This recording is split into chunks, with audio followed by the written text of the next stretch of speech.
샬롬.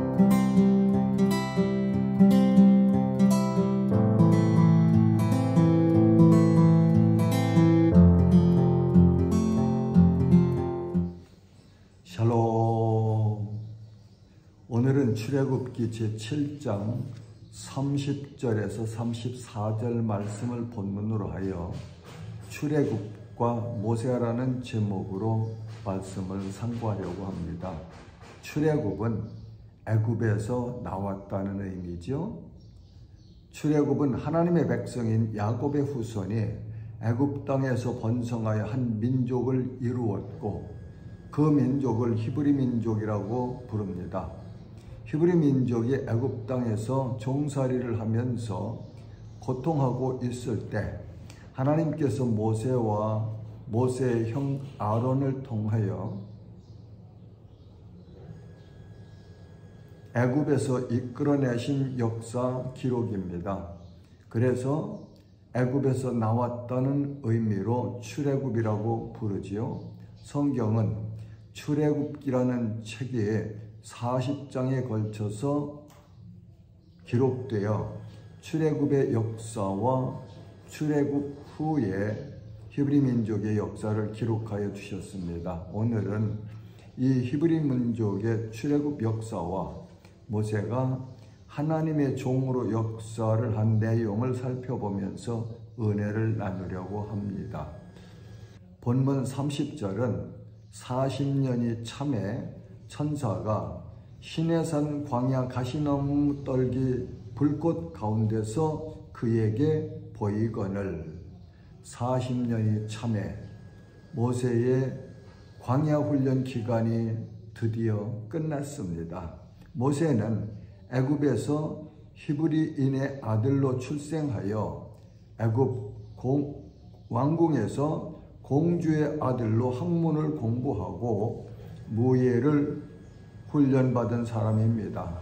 그 모세가 애굽 바로에게 살해 위협을 받음으로 도망자로 전락하여 미디안 광야로 도주하여 그곳에서 40년을 지내며 하나님의 백성의 지도자로 살아갈 특별 훈련을 받았습니다. 모세는 미디안 광야에서 제사장 이드로의 가정에서 양을 치는 목자로 나날을 보내면서 이드로의 딸 십보라를 아내로 맞아서 두 아들을 낳았는데 첫 아들의 이름이 게르솜입니다. 게르솜이라는 이름의 뜻은 내가 타국에서 나그네가 되었음이라는 의미라고 합니다. 모세의 40년의 청년 때 시작된 미디안 광야의 나그네 생활이 온 40년이 흘러서 모세의 나이가 80이 되었습니다. 현재 우리 같으면 80이면 인생이 이제 마무리해야 될 그런 노년기라고 하는데, 모세는 80세에 하나님의 부르심을 받아서 이제 사역을 시작하는 것을 볼 수 있네요. 이때는 하나님께서 아브라함과 약속하신 때로부터 약 400년이 되어가는 때였습니다. 이때는 야곱의 아들들과 손자들 70명이 애굽으로 이주하여 들어가서 그곳에서 나그네로 살면서 번성하여 한 민족을 이루었고, 애굽 사람의 종으로 살면서 학대를 받고 있는 때입니다. 그 내용은 여러 해 후에 애굽 왕은 죽었고 이스라엘은 고된 노동으로 말미암아 탄식하며 부르짖으니 그 고된 노동으로 말미암아 부르짖는 소리가 하나님께 상달된지라. 하나님이 그들의 고통 소리를 들으시고 하나님이 아브라함과 이삭과 야곱에게 세운 그의 언약을 기억하사 하나님이 이스라엘 자손을 돌보셨고 하나님이 그들을 기억하셨더라고 출애굽기 2장 23절부터 25절에 기록되어 있습니다. 이 말씀은 순례자로 살아가고 있는 우리들에게도 많은 위로와 소망이 되는 말씀입니다. 우리도 억울하게 어려운 일을 당할 때 하나님께 부르짖으면 하나님께서 들으시고 기억하시며 우리의 억울함을 돌보시는 분이시라는 사실을 믿음으로 삼으면 참 좋겠습니다. 하나님은 언약을 기억하시고 반드시 지키시는 신실하신 분이십니다. 하나님은 자기 백성들의 아픔을 보시고 부르짖음을 들으시는 인격의 하나님이십니다. 하루는 천사가 시내산 광야 가시나무 떨기 불꽃 가운데서 모세에게 보였습니다. 모세가 이 광경을 보고 놀랍게 여겨 알아보려고 가까이 가니 주의 소리가 들려옵니다. 본문 32절은 나는 내 조상의 하나님, 즉 아브라함과 이삭과 야곱의 하나님이라 하신데 모세가 무서워 감히 바라보지 못하더라고 기록하여 주셨습니다. 하나님께서 다시 말씀하십니다. 내 발의 신을 벗으라. 내가 서 있는 곳은 거룩한 땅이니라고. 이 내용을 자세하게 기록하여 주신 출애굽기를 살펴보면 모세가 그의 장인 미디안 제사장 이드로의 양떼를 치더니 그 떼를 광야 서쪽으로 인도하여 하나님의 산 호렙에 이르매 여호와의 사자가 떨기나무 가운데로부터 나오는 불꽃 안에서 그에게 나타나시니라. 그가 보니 떨기나무에 불이 붙었으나 그 떨기나무가 사라지지 아니하는지라. 이에 모세가 이르되 내가 돌이켜 가서 이 큰 광경을 보리라. 떨기나무가 어찌하여 타지 아니하는고 하니 그때에 여호와께서 그가 보려고 돌이켜 오는 것을 보신지라. 하나님이 떨기나무 가운데서 그를 불러 이르시되 모세야 모세야 하시매 그가 이르되 내가 여기 있나이다 라고 출애굽기 3장 1절부터 4절의 말씀에 기록되어 있습니다. 그리고 하나님은 내 백성이 애굽에서 괴로움 받음을 내가 확실히 보고 그 탄식하는 소리를 듣고 그들을 구원하려고 내려왔노니 이제 내가 너를 애굽으로 보내리라고 말씀하셨습니다. 하나님은 히브리 민족을 내 백성이라고 말씀하십니다. 믿음의 조상 아브라함을 통하여 이루어진 민족을 내 백성이라고 부르십니다. 이 약속과 택하심은 영원합니다. 이 말씀을 생각해 보면서 저는 받은 은혜가 그렇습니다.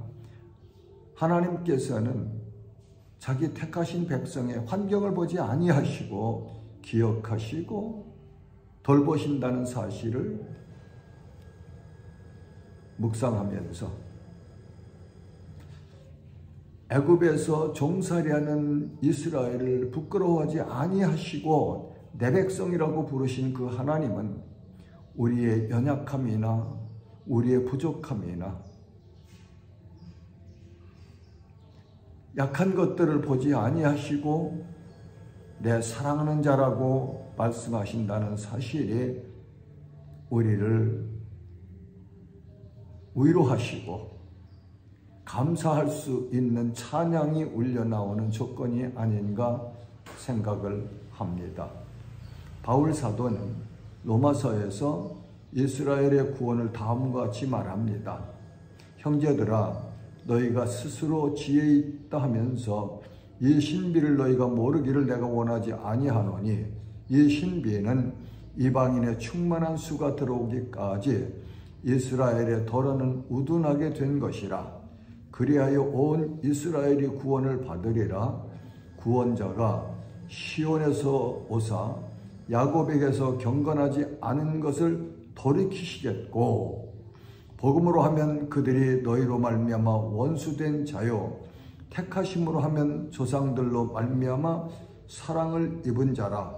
하나님의 은사와 부르심에는 후회하심이 없느니라고 로마서 11장에서 기록하여 주셨습니다. 그러므로 구약 성도들은 이스라엘 곧 아브라함과 이삭과 야곱의 혈통을 통하여 난 히브리 민족을 성도라고 할 수 있습니다.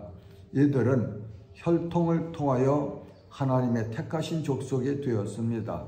그리고 신약 성도들은 오직 예수 그리스도를 주님으로 믿어 거듭난 영혼이 하나님의 자녀이고 성도이며 하나님께서 택하신 나라의 백성들입니다. 그러므로 성도들을 택하신 분이 하나님이십니다. 하나님은 자기 백성을 기억하시고 보시는 분이십니다. 내 백성이 애굽에서 괴로움 당하는 것을 확실히 보고 자기 백성을 보시는 하나님은 우리가 어느 곳에서 무슨 일을 하든지 다 보시고 계십니다. 호람데오라는 하나님의 면전에 서 있다는 신학 용어가 있습니다.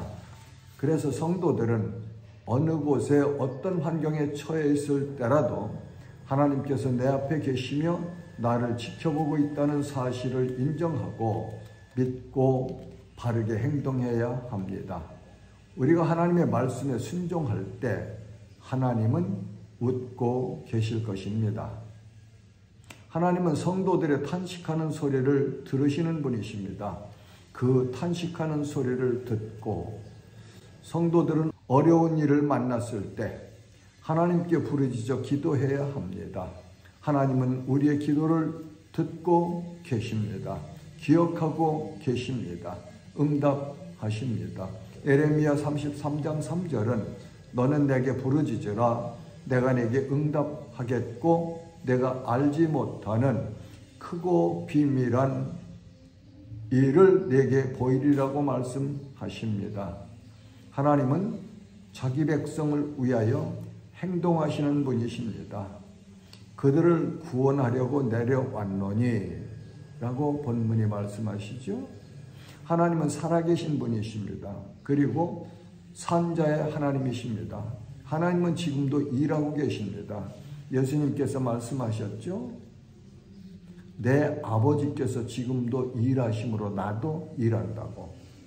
하나님 이렇게 행동하시는 인격을 가지신 하나님이라는 사실을 우리가 알면서 그 하나님을 경외하면서 살아가는 은혜가 있으면 좋겠습니다. 하나님은 모세를 애굽으로 파송하십니다. 본문 34절에는 이제 내가 너를 애굽으로 보내리라 하시니라. 모세는 이 일을 위하여 태어났고 이 일을 위하여 애굽 궁전에서 왕자로 성장하면서 왕자가 받는 학문과 무예를 훈련받았습니다. 모세는 이 일을 위하여 미디안 광야에서 양을 치는 목자로 40년간 훈련을 받았습니다. 물론 모세는 몰랐습니다. 그러나 하나님은 이렇게 자기 백성을 종살이하고 있는 나라에서 이끌어내실 일에 종으로 지도자로 사용하실 모세를 철저하게 훈련시켰다고 볼 수 있겠습니다. 한 훌륭한 지도자가 있는 커뮤니티는 복이 있는 그런 집단이라고 할 수 있습니다. 저는 가끔 중앙아시아나 이쪽 아프리카를 여행하면서 본 기억으로 염소들을 키우는 목자들이 뒤에 서서 양들을 몰고 가요. 그런데 반드시 앞에 보면 아주 크고 늠름하게 생긴 숫 염소가 앞에서 딱 길을 잡고 집을 찾아 가지요. 그러면 그 뒤에 염소들이 쭉 뒤따라서 갑니다. 절대로 앞에 있는 그 리더의 앞으로 나가지 않아요. 뒤에를 절절절절 따라갑니다. 목자는 뒤에서 처지는 염소만 몰아가고 있는 모습을 보면서 한 훌륭한 지도자가 있는 그룹, 나라, 민족은 참 복되도다 하는 그런 생각을 해보기도 합니다. 모세는 하나님의 말씀에 순종하여 애굽으로 돌아갔습니다. 모세는 애굽에서 하나님의 능력을 힘입어 이스라엘 백성을 이끌어냅니다. 하나님은 모세와 아론을 통하여 애굽에 10가지 재앙을 내리셨습니다. 그러나 바로는 그 하나님의 말씀을 순종하지 않죠. 따르지 않죠. 인정하지 않죠. 강팍한 마음으로 10재앙을 당할 때까지 그는 모세를 통해서 하나님께 주시는 말씀을 불순종합니다. 불순종은 고통의 결과를 가져오죠. 반대로 순종은 복을 받는 길을 여는 키다, 그렇게 말할 수 있겠습니다. 10번째 재앙은 애굽에 있는 초태생, 처음 난 것들의 죽는 그런 재앙이었습니다. 출애굽기 12장에는 히브리 민족이 애굽에서 나오는 민족의 대이동이 기록되어 있는데, 하나님께서 10재앙을 애굽에 내리던 밤에 모세에게 명령을 하십니다. 너희는 흠없고 일련된 수컷으로 양이나 염소 중에서 한 마리를 취하여 그 양을 잡고 그 피를 양을 먹을 집 좌우 문설주와 인방에 바르고 그 밤에 그 고기를 불에 구워 무교병은 누룩이 들어가지 않은 빵이죠. 쓴 나물과 함께 먹어라. 그 밤에 애굽을 두루 다니며 사람이나 짐승을 막론하고 처음 난 것을 다 치고 애굽의 신을 심판하리라. 여호와께서 애굽 땅을 칠 때에 그 피가 너희 사는 집에 있어서 너희를 위하여 표적이 될지라. 내가 피를 볼 때에 너희를 넘어가리니 재앙이 내리지 아니하리라고 여호와께서 모세에게 말씀하셨습니다. 이날 애굽의 장자와 짐승의 첫 새끼를 치는 재앙을 내릴 때 양의 피를 보고 여호와의 사자가 이스라엘의 백성이 살고 있는 집을 넘어가는 은총을 유월이라고 합니다. 패스오버, 즉 넘어간다는 의미의 유월입니다. 그날 밤 여호와의 사자가 온 애굽 땅의 장자와 가축과 짐승의 첫 새끼를 쳐서 죽는 일이 일어났습니다. 애굽 땅에 큰 화가 내린 거죠. 왜요? 하나님의 말씀에 불순종했기 때문에 그랬죠. 애굽 땅에 있는 모든 가정마다 장자가 죽었습니다. 우리에 있는 가축, 들에 있는 가축, 첫 새끼가 다 죽었습니다. 여호와 하나님의 사자가 치시는 그 화를 면하지 못하고 죽었습니다. 그러나 하나님의 말씀에 순종하여 비밀을 깨닫고 양을 잡아서 양 피를 문설주와 인방에 발랐던 이스라엘 사람들은 무사하게 넘어갔습니다. 하나님은 지금도 말씀하십니다.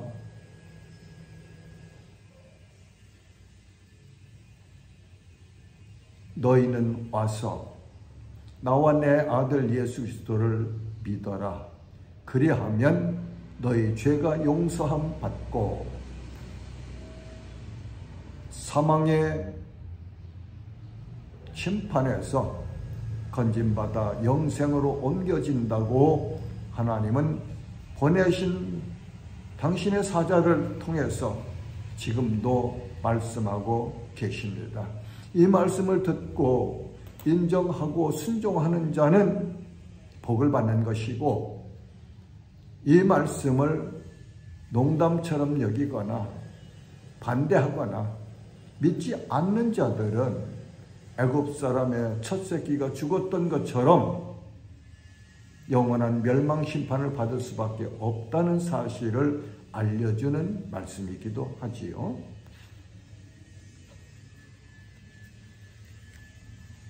그 밤에 이스라엘 민족은 애굽을 떠납니다. 야곱의 아들과 손자들 남자만 70명이 이주하여 400년 동안 살면서 민족을 이루고 애굽의 바로의 노예로 살던 민족이 노예에서 종살이에서 해방되고 자유를 얻는 밤이 되었습니다.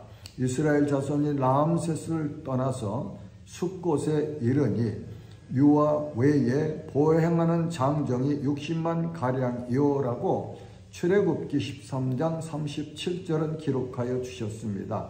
하나님은 모세를 통하여 이스라엘을 애굽에서 구원해 내신 것처럼 예수 그리스도를 통하여 지금도 자기 백성들을 사망의 종에서 이끌어내고 계십니다. 사랑하는 지체 여러분, 하나님은 자기 백성을 사랑하십니다. 이스라엘을 사랑하신 하나님은 예수 그리스도를 주님으로 믿어 당신의 자녀가 된 우리들을 사랑하십니다. 그 사랑은 변함이 없습니다. 그 사랑은 영원합니다. 그 사랑은 완전한 사랑입니다. 아가페 사랑이라고 하죠. 하나님의 사랑만이 아가페의 사랑입니다. 누구든지 그리스도 안에 있으면 죄의 삭스로 사망에게 붙들려 고통하던 종살이하던 존재가 아들 안에서 자유함을 얻게 됩니다. 요한복음 8장 32절 말씀에는 진리를 알지니 진리가 너희를 자유롭게 하리라. 36절은 아들이 너희를 자유롭게 하면 너희가 참으로 자유로우리라.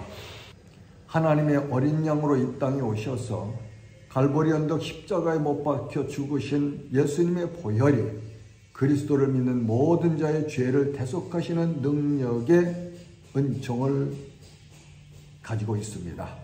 그러므로 우리를 얽매이고 있는 모든 죄의 속박에서 풀려나고 영원한 생명 안에서 하나님의 품 안에서 자유를 누리는 은총을 입었습니다. 이것은 오직 예수 그리스도를 믿음으로 받는 하나님께서 그분이 택하신 자들에게만 주시는 선물입니다. 이 은혜 안에서 날마다 주님을 찬송하며 순례자의 길에서 승리하시기를 주님의 이름으로 축복합니다. 샬롬.